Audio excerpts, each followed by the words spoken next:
오늘은 저희가 순종의 길 야곱 시리즈 6번째 시간으로 창세기 29장 1절에 30절을 통해서 험악한 세상 속에서라는 제목으로 하나님의 말씀 증거하도록 하겠습니다. 우리가 지난 시간에 이제 야곱이 형 에서가 그를 죽이겠다라는 그 위협 때문에 집에서 도망해온 이야기 살펴봤어요. 그리고 도망해오는 과정 속에서 밤에 잠들었을 때에 베델에서 하나님을 만나게 되어집니다. 꿈을 통해 하나님 만났을 때 하나님께서 이 야곱을 지켜주시겠다, 안전하게 돌아오게 하시겠다 하셨던 말씀을 저희가 살펴봤어요. 그러면서 우리는 사기꾼이자 도망자인 야곱을 일방적으로 하나님께서 은혜를 베풀어 주시고 그와 함께 해주시는 이 복음의 소식, 죄인인 우리를 그 조건과 자격을 보지 않고 일방적으로 은혜와 사랑으로 십자가의 은혜로 구원해 주신 예수 그리스도의 이 복음을 우리가 함께 살펴봤습니다. 오늘은 그 약속을 받고 은혜를 받은 야곱이 이 삼촌의 집으로, 외삼촌의 집으로 들어가는 그 모습을 우리가 함께 살펴보게 되어집니다. 야곱은 하나님의 그 말씀을 따라서 안전하게 먼 곳에 있는 하란까지 도착하게 되어집니다. 그리고 그곳에서 외삼촌 라반의 딸인 라헬을 만나게 되어지고 또 그를 통해 라반도 만나게 되어집니다. 이 당시에 이제 가족이라는 개념은, 또 친족이라는 개념은 굉장히 서로를 지켜줄 수 있는 그런 기능을 가지고 있습니다. 우리나라에도 이제 집성촌들이 있죠. 여기 이제 우리 추자리를 비롯해 요 광주 일대에는 무슨 성씨가 많죠? 광주 정씨들이 많죠. 그래서 이 식구들이 함께 서로를 지켜주는 역할을 하게 되어집니다. 그래서 주변의 다른 부족들, 민족들과 갈등 관계 속에서 서로를 지켜주고 함께하는 의미에서 굉장히 중요한 결속력을 가져요. 근데 그런 의미에서 본다면 라반에게 장성한 야곱이 왔다라는 것은 굉장히 큰 도움이 되는 일이 되어지죠. 이제 뭐 돈을 들여서 아이를 키워야 되는 것도 아니고 이미 장성하여서 일을 할 수 있는 노동력이, 또 가족이 왔다는 건 여러 면에서 라반에게 유익이 되는 일입니다. 그리고 동시에 야곱에게도 어떻게 보면 나그네로서 위협받을 만한 상황, 안전하지 못한 그 상황 속에서 가족, 친족과 함께 있다는 것은 보호를 받을 수 있고 안전을 보장받을 수 있는 굉장히 서로에게 좋은 관계가 되어집니다. 그런데 오늘 성경의 내용을 보면 이건 가족이 아닙니다. 서로에게 유익한 관계가 아닌 모습을 우리가 좀 보게 되어집니다. 하나님께서는 이 가정을 만들고 또 가정을 통한 여러 가지 공동체들을 만드셨어요. 가정을 비롯한 모든 공동체의 부르심의 목적은 어디 있어요? 서로를 돕는 자로 세우는 거예요. 돕는 배필을 만들고 또 돕는 자를 만들어서 서로의 부족함을 채워주고 함께 선한 목적을 이루어가는 일이 공동체의 부름이에요. 가정이나 직장이나 학교나 모든 사회는, 국가는 그러한 하나님의 부르심을 통해 만들어졌습니다. 그런데 현실은 이 야곱이 만난 이 외삼촌의 가족이 그러했던 것처럼 현실은 서로를 지켜주고 보호해주는 그러한 모습이 아니라 서로의 이익을 위해서 때로는 속이고 빼앗고 강포를 부리는 그러한 모습들을 우리가 바라보게 되어집니다. 그러다 보니까 우리가 만나는 세상은 우리를 지켜주고 우리를 보호해주는 세상이 아니라 때로는 너무나 억울하고 괴로운 일들을 많이 겪는 세상, 심지어는 가장 친밀하고 서로를 지켜줘야 될 가족마저도 서로의 이익관계로 말미암아 갈등하고 괴로움을 갖게 되어지는 모습, 그러한 것들을 우리는 이 땅에서 보게 되어집니다. 오늘 본문에 나타난 야곱은 사실상 자신의 가족으로부터 버림을 받게 되어지고 외삼촌으로부터도 버림을 받게 되어집니다.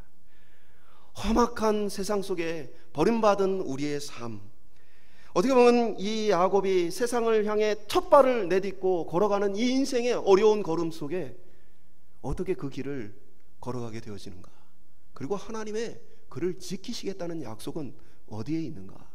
오늘 험악한 세상을 살아가는 저와 여러분들 속에 야곱의 삶이 우리에게 보여지고 또 위로가 되고 힘이 될 수 있기를 주님의 이름으로 축원드립니다.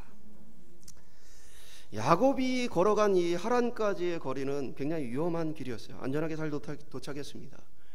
그가 뭐 지도를 갖고 뭐 간 것이 아니기 때문에 어디까지 왔는가 계속해서 물어봤겠죠. 누구누구를 아느냐. 그래서 항상 이 라반을 아느냐고 물어봅니다. 그 자신의 할아버지의 이 자손인 라반을 아느냐 계속 물어요. 그러다가 어느 순간 그를 아는 사람을 만났어요. 목동들을 만났어요. 그리고 마침 그 라반, 외삼촌 라반의 딸인 라헬이 양을 몰고 이쪽으로 오고 있다는 얘기를 듣게 되어집니다. 그리고 양을 몰고 오는 라헬은 성경에 보면 매우 아름다웠다라고 기록하고 있습니다. 지금 야곱의 입장에서는 이제 안전하게 도착을 했고, 이제 자신이 만나야 할 외삼촌, 그리고 자신이 결혼을 해야 될 그의 딸을 지금 자연스럽게 마주하게 됐어요. 근데 라헬이 너무 아름다웠어요. 여러분 기뻤겠어요, 안 기뻤겠어요? 저희 이 기쁨을 알죠. 저희 아내를 만났으니까. 그래서 너무너무 기쁘게 이제 드디어 도착했고, 드디어 저렇게 아름다운 여성과 내가 이제 결혼을 해야 되겠구나 라는 생각을 가지고 있었죠.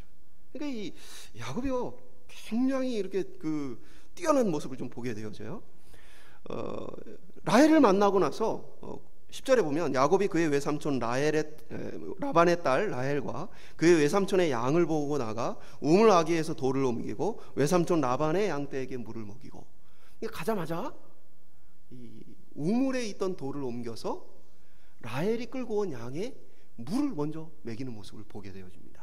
근데 이게 우리가 보기에는 별일이 아닌 것 같지만, 이 앞뒤에 이제 내용과 이 문화를 보면 뭐냐면, 당시에 우물은 굉장히 중요합니다. 그러니까 여기는 이제 뭐 강이 흐르는 지역이 아니고, 그러다 보니까 우물이란 건 목축하는 데 있어서 이 생명과 같은 거예요. 그러니까 이제 우물 하나를 가지고 혼자 이렇게 소유하는 것보다는 그 우물을 여러 목자들이 함께 공동 소유를 하게 되어집니다. 근데 이 우물이 오염이 되지면 안 되기 때문에 그 우물 이 위를 큰 돌로 막아 놓습니다. 그리고 또 이 우물에 대해서 여러 사람이 공동 소유를 하고 있기 때문에 혹 누군가가 와서 물을 다 허비해 버리면 다음 사람이 양떼를 끌고 와서 물을 먹일 수가 없죠. 그러다 보니까 일반적으로 함께 모여서, 그래서 같이 물을 먹이게 되어지는 풍습을 가지고 있어요. 그래서 이 야곱이 그것을 모르고 거기에서 이제 목자들을 보고는 지금 아직도 시간이 많이 남았으니까 빨리 양들에게 물을 먹이고 나서 풀을 더 많이 뜯게 해라 라고 제안을 하니까 이 목자들이 아니다, 우리는 다 모여서 함께 이 물을 먹이고 양을 먹게 한다 라고 하면서 기다리고 있어요. 이 돌의 무게가 두세 사람이 들어야 하는 무게입니다. 왜냐하면 혼자 와서 다 하지 못하도록. 그런데 오늘 라헬의 아름다움을 본 야곱이 어떻게 합니까? 홀로 그 돌을 들어서 옮기고 양떼에 물을 먹이는 모습 보게 되어집니다. 아름다운 여성을 보면요, 초자연적인 힘이 발생하게 되어져요. 우리나라에서도 그런 실험을 한 적이 있어요. 그래서 얼마나 이제 무게를 들 수 있는지를 시험하는데, 남자들이 처음에 막 자기가 들 수 있는 무게가 있잖아요. 그러고 나서 아름다운 여성이 보는 앞에서 들으니까 자기가 못 드는 걸 들더라고요. 그러니까 얼마나 지금 기쁘고 얼마나 이렇게 좋았겠어요. 아름다운 여성과 이제 결혼하러 왔고 안전하게 도착했고. 그런데 이 야곱의 기대하고는 조금 다른 일들이 그의 삶 가운데 벌어지기 시작하게 되어집니다. 라헬은 이 야곱이 이 모든 것들을 다 섬기고 나서는 그에게 내가 누구인지를 밝힙니다. 당신의 친척이고 내가 외삼촌을 보러 왔다. 그 이야기를 듣고는 라헬이 자기 아버지에게로 달려가서 그 소식을 알려요. 그러니까 라반이 막 달려오는 모습을 기록하고 있습니다. 라반이 왜 달려왔을까요? 라반은 아버지를 일찍 여인 사람이에요. 가족을 어렸을 때부터 이렇게 챙겨왔습니다. 그러던 중에 그가 뭘 경험했냐면, 자신의 여동생을 리브가를 이삭에게 아내로 주었던 사건이 있었어요. 그때 아브라함의 종이 와서 낙타 10마리에 거의 뭐 금은보화를 가득 싣고 와서는 결혼 지참금으로 라반에게 주고 갔어요. 그래서 라반은 지금 아브라함이 어마어마한 부자라는 것도 알고 이삭 역시도 큰 부자라는 사실을 기대하고 있겠죠. 그래서 결혼을 하기 위해서 또 그 이삭의 아들이 왔다는 얘기를 들었을 때 뭘 기대했겠어요? 어마어마한 재물을 가지고 이제 또 결혼하러 왔구나 하고 달려왔어요. 근데 야곱의 지금 처지는 어떻습니까? 야곱은 빈털털이에요. 집에서 쫓겨나서 사실은 집으로 돌아갈 수 없는 형편 속에 놓여 있습니다. 라반은 한 달 동안 그를 지켜봅니다. 그러니까 이제 돌을 홀로 이렇게 옮기는, 두세 사람이 들어야 할 돌을 홀로 옮기는 야곱의 모습을 보면 야곱이 비리비리했겠어요? 힘이 장사였겠어요? 우리는 에서가 막 사냥을 하고 남성적이고 야곱은 막 여성적이고 너무 이런 편견에 사로잡혀 있지만 성경 본문을 보면 그렇진 않아요. 야곱은 그 큰 돌을 옮길 힘이 있는 사람이었고요. 양을 칠 때 남들보다 훨씬 더 열심히 일하고 훨씬 더 좋은 결과를 내는 유능한 사람이었어요. 그 야곱이 그러한 모습을 한 달 동안 지켜보고는 삼촌인 라반이 뭐라고 얘기하느냐? 15절에 보면 라반이 야곱에게 이르되 내가 비록 내 생질이나 어찌 그저 내 일을 하겠느냐? 내 품삯을 어떻게 해야 할지 내게 말하라. 이 말이 겉으로 보기에는 야, 내가 어떻게 너를 공짜로 계속 일시키겠느냐? 이제는 일하는 값을 내가 쳐줄 테니까 품삯을 한번 정해보자. 외삼촌인 라반이 굉장히 좋은 말을 한 것처럼 보여지죠. 사실 그렇지 않아요. 야곱은 지금 뭘 하러 왔어요? 결혼하러 왔어요. 외삼촌의 딸과 결혼하기 위해서 왔습니다. 근데 당시의 문화는 뭐가 있어요? 결혼 지참금이 있습니다. 남자가 결혼을 하기 위해서는 많은 재물을 갖고 가서 아내를 얻어야 돼요. 그걸 결혼 지참금이라고 해요. 지금 이제 오늘날 그 문화가 여전히 살아 있습니다. 그래서 중동의 많은 지역 중에 제가 보면 머리가 희끗한 할아버지가 나이가 어린 청소년 시기, 그것도 청소년보다 좀 초등학교 한 6학년이나 되는 여자의 손을 잡고 가요. 그러면 우리는 어떻게 생각하겠어요? 할아버지하고 손녀인가 보다 생각하겠죠. 근데 그런 관계가 아니에요. 부부예요. 왜냐? 결혼을 하기 위해서는 많은 지참금을 내야 아내를 얻을 수 있어요. 근데 가난한 사람들은 평생을 일해도 그 돈을 모으기가 어렵습니다. 그래서 수많은 사람들이 결혼도 하지 못하고 남자들이 살아요. 그러다 보니까 성적인 범죄들이 그 지역들이 굉장히 많은 겁니다. 원래는 결혼을 하려고 그러면 결혼 정년기에 있는 여성들을 아내로 맞아야 돼요. 그런데 그런 여성을 아내로 맞으려면 더 많은 돈이 필요해요. 근데 아직 더 먹여야 되고 더 키워야 되는 어린 아이들은 그거보다 값이 싸요. 그래서 그 어린 아이들을 결혼을 해서 데리고 갑니다. 아직도 그런 문화가 있어요. 파키스탄 같은 경우는 그거 관련된 이제 범죄들, 사건들도 굉장히 많습니다. 이 결혼 지참금을 마련하는 게 어렵다 보니까 어떠한 문화가 생기느냐? 친족 간의 결혼을 많이 하게 되어져요. 물론 이제 그게 고대부터 어떤 이제 종족을 보존하기 위한 그런 목적이기도 했지만, 우리도 통일신라 시대에 보면 어떤 게 있어요? 진골, 선골 뭐 그런 얘기가 있잖아요. 그래서 자기들끼리 결혼을 하잖아요. 근데 그런 목적도 있지만 동시에 가난한 사람들에게는 돈을 모아서 결혼을 지참금을 내고 결혼을 하는 게 불가능해요. 그러다 보니까 이제 어떤 풍습이 또 있냐면, 친척들끼리 아이들이 태어나면 서로 결혼을 시키기로 계약을 하는 거예요.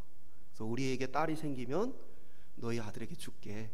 또 반대로 너희에게 딸이 생기면 우리 아들한테 줘. 그래서 많지 않은 결혼 지참금을 가지고 결혼을 할 수 있도록 그렇게 합니다. 그런데 사람이란 게 부모가 태어날 때 정했다고 해서 그 사람을 사랑할 수 있는 건 아니죠. 종종 보면 이제 장성한 이후에 누군가를, 다른 사람을 사랑하게 되어지고, 그래서 그 사람과 도망가는 사람들이 종종 생겨요. 실제로 있었던 일인데, 이 여성이 자신이 어떤 다른 남성을 사랑하게 되어지고, 그래서 둘이 가족을 피해 도망갔어요. 그리고는 10년 이상의 시간이 지나서 아이들을 낳고 행복하게 지내고 있었어요. 근데 수솜수솜해서 어머니에게 연락이 왔어요. 어머니가 몸이 좋지 않고 이제는 내가 죽기 전에 그래도 너를 한번 봤으면 좋겠다. 친정 엄마가 그러면서 네가 이제는 벌써 이렇게 결혼한 지도 오래됐고 아이들 낳고 그렇게 사는데 어떻게 하겠느냐. 이제 와서 얼굴 한번 보자. 그래서 이 여성분이 남편에게 이야기를 하고 친정에 갔어요. 가족들이 불태워 죽였어요. 이게 오래전 이야기가 아니고 오늘날 지금에도 그 지역에서 일어나고 있는 일들이에요. 이것을 명예살인이라고 얘기합니다. 좀 보수적인 지역에서는 여성들이 창문에 기대어 앉아 있어도 또 기대어서 이렇게 서 있어도 죽입니다. 왜? 남자들을 유혹하려고 한다. 우리 가문의 명예를 실추했다. 왜 이게 명예살인이냐면 만약에 그런 여성들이 자꾸 나오고 그런 남성들이 나온다고 생각해 보세요. 그러면 어떻게 되겠어요? 이 가족의 입장에서는 네가 사랑하는 사람을 따라서 결혼을 했기 때문에 지금 결혼을 해야 될 이 친척 아이는 이제는 결혼을 못하게 됐다. 이 아이의 인생은 어떻게 하겠느냐라는 거야. 그러니까 지금도 그런 문화가 있어요. 그러니까 우리가 이제 그러한 문화 속에 살펴본다면 뭐예요? 지금 라반의 말은 한 달 동안 야곱이 열심히 일을 합니다. 친척이라면, 가족이라면 뭡니까? 딸을 주고 결혼을 시키면 돼요. 그리고 집으로 못 돌아가는 상황이니까 함께 있으면 됩니다. 그러면 라반에게도 손해보는 게 없어요. 왜요? 노동력을 얻었잖아요. 그리고 딸도 계속 노동을 시킬 수 있잖아요. 근데 라반은 그것에 만족하는 사람이 아니에요. 야곱이 욕심이 많은데 라반은 그거하고 비교할 수 없는 탐욕에 가득 찬 사람이에요. 그러니까 라반이 지금 하는 얘기는 내가 어떻게 너에게 공짜로 일을 시킬 수 있겠느냐, 내가 너에게 값을 줘야 되지 않겠느냐. 이 말은 결혼하기 위해 온 너에게 내가 어찌 공짜로 딸을 줄 수 있겠느냐, 결혼 지참금을 내가 받아야 이 결혼을 허락할 수 있지 않겠느냐. 라반은 고단수예요. 고단수가 아닌 사람들은요, 내가 손해보는 것 같다라는 느낌을 받게 해요. 근데 라반의 말은 자신이 마치 은혜를 베푸는 것처럼 표현하지만 실제로는 뒤에 가서 생각하면 완전 사기당하는 그런 얘기를 지금 하고 있는 거죠. 라반의 말을 어떻게 좋지 않게 이렇게 받아들일 수 있느냐? 라반의 삶 전체가 그러한 것으로 가득 채워져 있어요. 창세기에 바라보면 이 지참금을 신부에게 주게 돼 있어요. 원래 이제 신부의 아버지에게 지참금을 주면 신부의 아버지가 그 지참금을 신부에게 줍니다. 그 이유는 뭐냐면 남성이 없이 여성이 과부로서 살아가는 굉장히 어려운 사회예요. 그 사회 구조가. 그러다 보니까 결혼할 때 받은 그 지참금은 뭡니까? 혹 남편이 잘못되었을 때 자신을 지킬 수 있는, 생존할 수 있는 돈이에요. 그래서 시아버지가 그 돈을 주게 되어 있어요.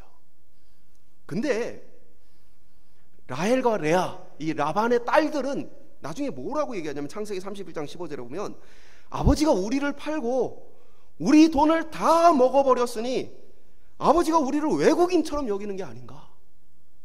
그 뭐예요? 결혼 지참금을 딸들에게 줘야 되는데 뭐 한 거예요? 그 돈을 외삼촌 라반은 자기 딸들의 돈을 착복한 겁니다. 그런 사람이에요.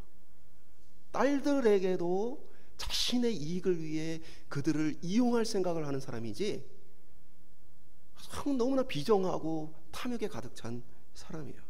근데 이제 이 말에 또 보면 금액의 문제가 있어요. 누지에서 발견된 이제 문서들이 보면 당시에 사람들이 신부를 얻기 위해 지참금을 어느 정도 금액을 지불했는가, 그 기록이 있어요. 그 기록에 보면 약 30에서 40세겔, 이거 쉽게 얘기하면 한 3, 4년치의 노동자의 임금입니다. 돈을 하나도 쓰지 않고 3, 4년을 모으면 그 돈을 가지고 당시에 결혼 지참금을 내고 결혼을 할 수 있었어요. 근데 지금 야곱과 라반 사이의 계약은 뭡니까? 야곱이 가진 돈이 하나도 없으니까 노동력으로 대신해야 되는데 몇 년을 섬기겠다고 얘기합니까? 7년을 섬기겠다고 얘기합니다. 제가 말씀드려요. 라반은 굉장히 탐욕스러운 사람이고 교활한 사람이에요. 그러니까 저는 이게 더 끔찍한 거예요. 뭐냐면 라반이 차라리 욕심을 드러내고 그래도 우리 딸이 이쁘니까 2배 내, 그랬으면 덜 끔찍했을 거예요. 근데 지금 오늘 본문에서는 어떻게 되었냐면 야곱이 라반에게 내가 2배로 일하겠습니다라고 제시합니다. 라반의 이 교활함은 아까 말에도 나타나지만 상대로 하여금 스스로 사기를 당하게끔, 상대로 하여금 스스로 갖다 바치게끔 할 만큼 이 교활한 사람이 바로 이 라반이었습니다. 그 야곱의 입장에서는 가진 것이 없고 집으로 돌아갈 수도 없고, 그러니까 이 불공정한 계약을 맺을 수밖에 없는 거예요.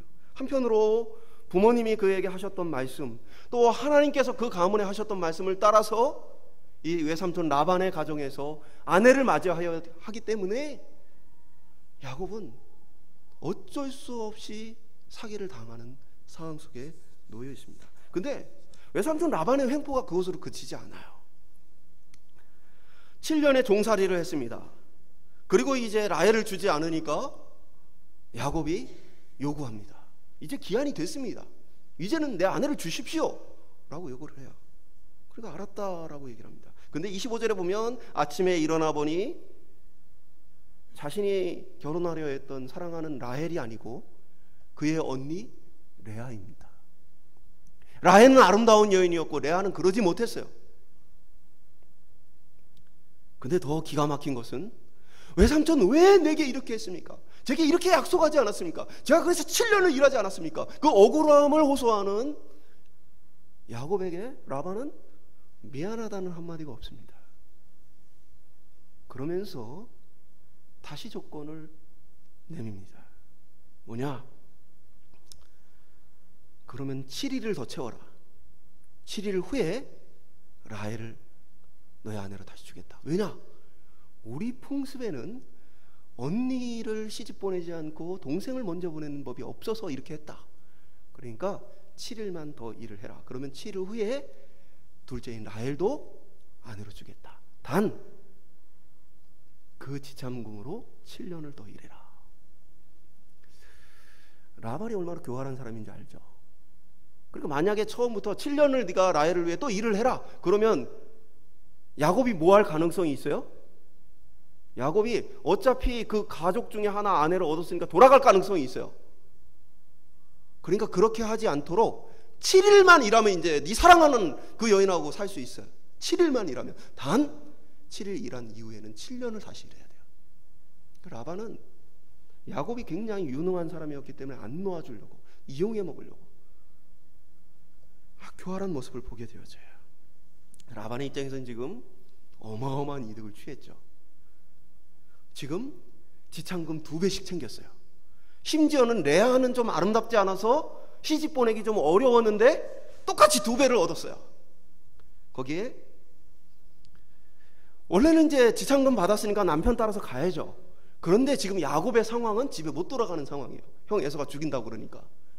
그러니까 지금 2배의 지참금 챙겼죠. 거기에 야곱과 또 2 딸들도 그대로 노동력을 다 가지고 있는 거예요. 어마어마한 지금 사기를 성공한 모습을 보게 되어지죠. 너무나 비정하고 교활한 사람입니다. 야곱은 그의 집에서 속이는 자였습니다. 형 에서를 속이고 아버지를 속였어요. 그런데 그러한 야곱이 만난 세상에 라반은 비교할 수 없는 사기의 사기를 치는 사람이었어요. 그것도 남이 아닌 외삼촌 집에서 14년을 아무 소득 없이 노예처럼 일하게 되어집니다. 이것이 야곱만의 이야기일까? 오늘 우리가 사는 세상이 그와 같죠. 갑질이 넘쳐납니다. 불공정한 계약들이 착취가 너무도 많습니다. 억울한 일을 당해도 때로는 아무도 들어주지 않고 심지어 사기를 치고 빼앗은 자가 더 큰 소리를 치며 위협하는 일들을 너무나 많이 보게 되어집니다. 여러 가지 교묘한 방법을 통해 법망을 빠져나가는 사람들을 보게 되어집니다. 오늘날 사회에 보이스피싱, 기획부동산, 수많은 사기꾼들이 넘쳐납니다. 심지어는 가족 안에서도 이러한 문제로 인해서 큰 갈등과 고통들을 경험하게 되어집니다. 그렇게 세상에는 죄가 넘쳐납니다. 우리 자신도 죄인이지만 죄가 가득한 세상 가운데 살아갈 때 우리는 역시 수많은 속임을 당하게 되고 횡포와 고통을 겪게 되어집니다. 그 교활함과 폭력으로 우리를 짓누르는 험악한 세상에서 우리는 어찌해야 하는가? 저는 야곱과 같은 사람을 하나 압니다. 이 친구는 부유한 집에 태어났어요. 남들 부럽지 않게 잘 지냈습니다. 그러다가 이제 좀 자신이 아버지 재산을 이렇게 많이 가지고 이 집을 가출을 했어요.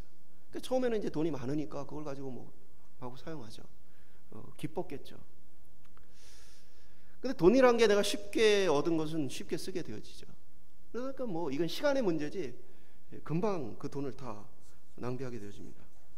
그러고 나니까 이제 그 돈으로 함께 어울렸던 사람들이 어울려주지 않는 거야. 비참해집니다. 이제는 혼자가 된 거예요. 취업도 잘 되지 않아요. 일을 하고 싶어도 그렇게 일을 뭐 잘해왔던 사람이 아니라 일할 것도 없고 그냥 노숙자 인생이 되어지고, 이 사람은 여러분도 잘 아는 사람이에요. 누가복음 15장에 나오는 탕자 얘기입니다. 잃어버린 아들 얘기예요. 가족의 보호 속에서 야곱은 아버지의 보호 속에 그 집에 살았어요. 그런데 그 아버지의 집을 떠나서 세상, 라반이라는 세상의 첫 발을 내딛자 어떻게 되어진 거예요? 비참하게 사기를 당하게 되어진 겁니다. 억울하게 착취를 당하면서도 아무 말을 할 수 없는 처지에 놓입니다. 외삼촌이 가진 교활한 속임수와 그가 가진 힘 앞에서, 그러니까 라반이 말하는 그 내용을 자세히 보면요, 또 내가라고 표현하지 않고 우리가 이러는 풍습이 없다. 그 얘기는 뭐냐면 라반 뒤에는 뭡니까? 야곱을 어찌할 수 있는 그 세력이 있는 거예요.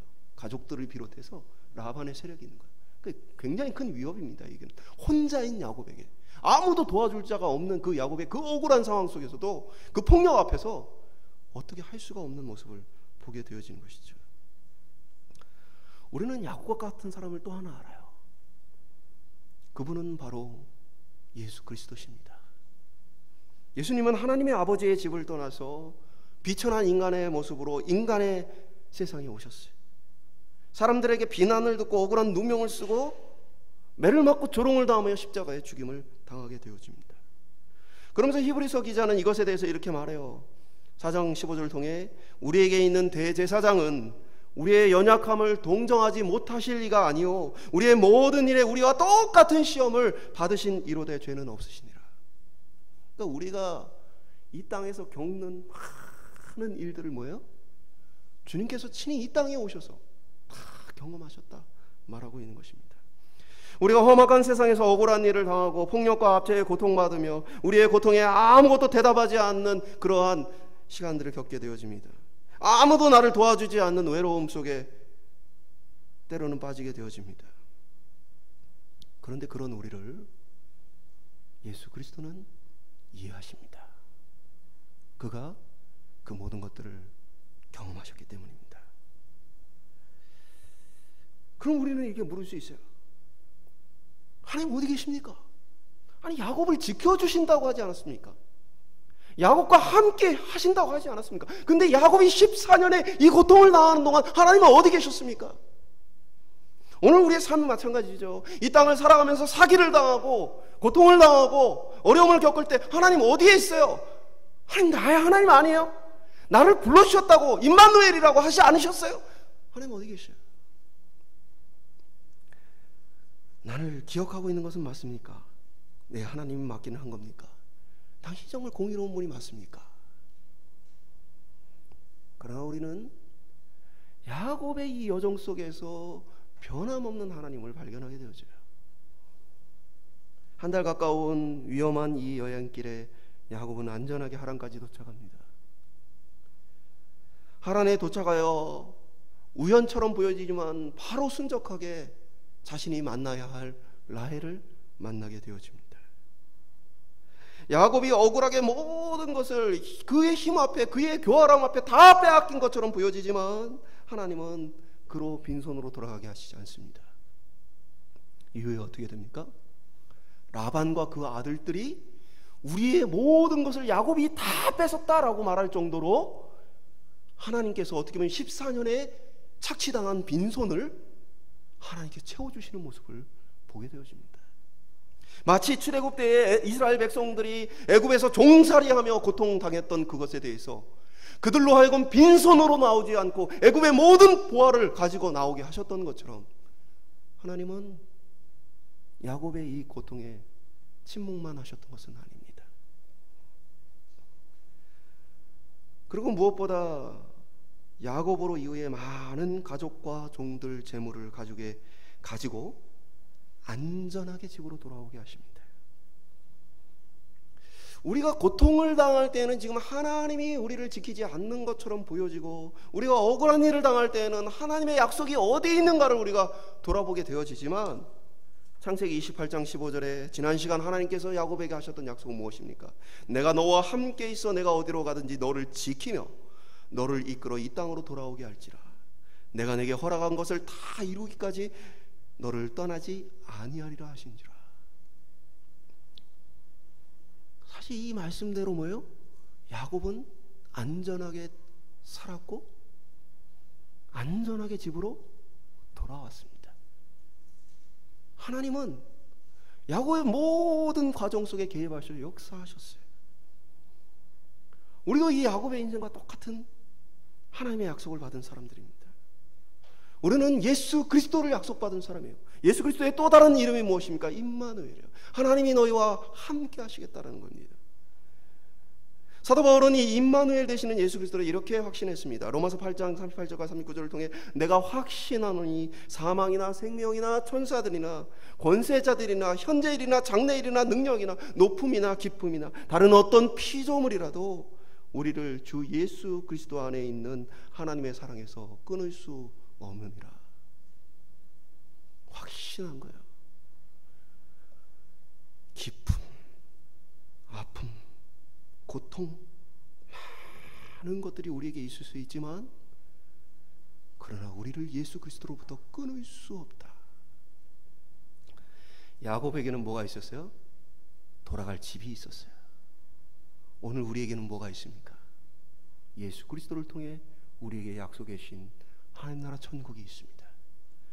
오늘 하나님께서 우리의 인생 가운데 함께 하시면서 이 땅에서 우리의 수고와 아픔을 다 갚아주실지, 아니면 하나님 나라 천국에서 그것을 갚아주실지 우리가 알 수 없지만 분명한 것은 하나님이 우리와 여전히 함께하고 계시며 그 아버지의 집 하나님의 나라에 이를 때까지 우리를 지키신다는 사실입니다. 사랑하는 여러분, 믿음의 사람들도 험악한 세상 속에서 사기를 당하고 고난을 당할 수 있습니다. 우리가 예수를 믿는다고 해서 우리는 예수를 믿으니까 사기를 당하지 않고, 우리는 예수를 믿으니까 어려움을 당하지 않고, 우리는 예수를 믿으니까 다 괜찮은 게 아니고, 오늘 야곱의 인생처럼 이 험악한 세상 속에서 우리도 똑같은 고통과 어려움을 겪을 수 있어요. 때로는 억울한 상황을 오랫동안 참고 견뎌야 할 수 있어요. 그러나 우리는 약속을 받은 사람들입니다. 돌아갈 아버지의 집이 있는 사람들입니다. 비록 우리 편에서는 하나님께서 아무것도 하시지 않고 계신 14년의 시간처럼 보여지지만 임마누엘의 약속을 따라서 여전히 우리를 지키며 우리와 함께 하시는 하나님이 계십니다. 우리는 하나님께 외치기를, 하나님 왜 나만 홀로 두셨습니까? 왜 많은 이들이 나를 떠나가게 하시고 나로 비참하게 이렇게 만드십니까? 제가 가르쳤던 청년 중에 아주 부유했던 친구가 있어요. 연희동에 저택에서 살았어요. 아버지가 돌아가시면서 상황이 완전히 바뀌었어요. 어머니의 삶은 평생 일하지 않고 그 부유한 저택에서 친구들을 만나고 부유한 사람들을 만나며 살았던 인생이에요. 근데 집이 갑자기 다 망하니까 엄마가 스스로 아무것도 나가지 않더라는 거예요. 아무도 만나지 않더라는 거예요. 아무도 만나고 싶지 않은 거예요. 자신의 그 어려운 상황과 처지를 아무에게도 보여주고 싶지 않은 것이죠. 오늘 우리는 고난과 어려움을 겪을 때 우리가 홀로 버려졌다는 생각을 가질 때가 많습니다. 나는 혼자 버려졌다. 그러나 주님은 말씀하십니다. 나도 버려졌어. 너는 너 홀로 그곳에 버려진 것 같지만 나는 수많은 사람들이 지켜보는 그 앞에서 어느 누구 하나 나를 옹호해 주지 않고, 심지어는 나를 따른다 했던 많은 사람들, 나에게 치료를 받고 도움을 받고 나에게 많은 것들을 베품받았던 그들이 은혜를 저버린 채 나를 향해 조롱했어. 오늘 그 예수 그리스도는 우리에게 말씀하신 거야. 너 혼자가 아니야. 이 험악한 세상에서 내가 지금도 너와 함께하고 있다. 오늘 야곱과 함께 하신 하나님이 저와 여러분과 함께 하시기를 소망합니다. 그리고 이 험악한 세상에서 예수 그리스도와 그 약속이 우리에게 견딜 힘과 위로가 될 수 있기를 소망합니다. 우리에게는 하나님의 나라, 돌아갈 아버지의 집이 기다리고 있습니다. 그리고 그곳에 다다를 때까지 우리 주님은 한순간도 쉬지 않고 우리를 위해 일하고 계십니다. 오늘 이 믿음을 통해서 험악한 세상을 견디고 기다리는 저와 여러분 되시기를 주님의 이름으로 축원드립니다.